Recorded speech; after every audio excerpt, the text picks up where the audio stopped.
Now, whilst winter time can be a quiet time in the garden, there are some things you should be doing now to really set your garden up so that it grows, well, just so much better come springtime. And pruning is one of them. It's the perfect time to prune plants now, and I mean this weekend.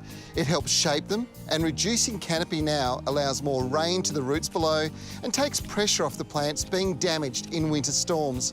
Best of all, a light prune for most trees and shrubs now leaves them looking good.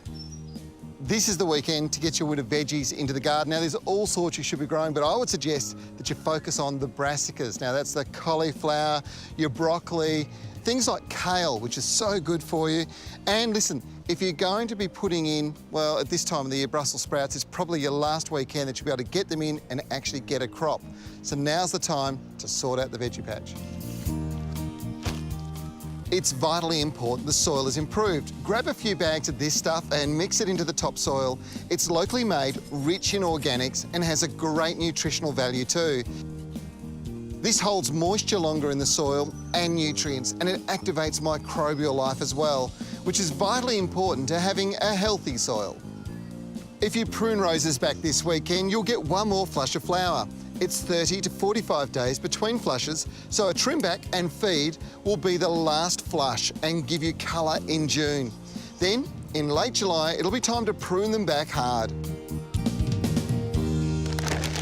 Now, I'm always going on about mulching, but you can't put enough into your garden. And look, with weeds popping up all over the place, a big thick layer around about 100 mils deep is going to be fantastic in smothering weeds out. And the good thing about it is those weeds, well, instead of them expending and taking all the energy out of the soil, well, because you've mulched them back into the soil, well, you're keeping the soil nice and fertile. So make sure the layer's nice and thick and you'll smother them all out.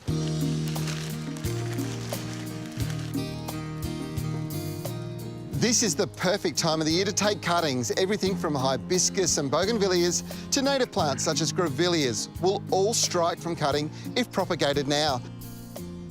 Take them as semi-hardwood or tip cuttings and pop them into a propagation mix for best results.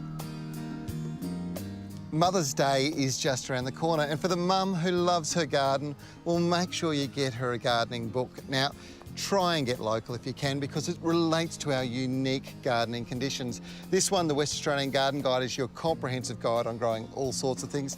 And this one, Delish from Garden to Table, well, it's an absolute ripper. It's got recipes in it, and of course, it shows you how to grow a huge number of edible plants.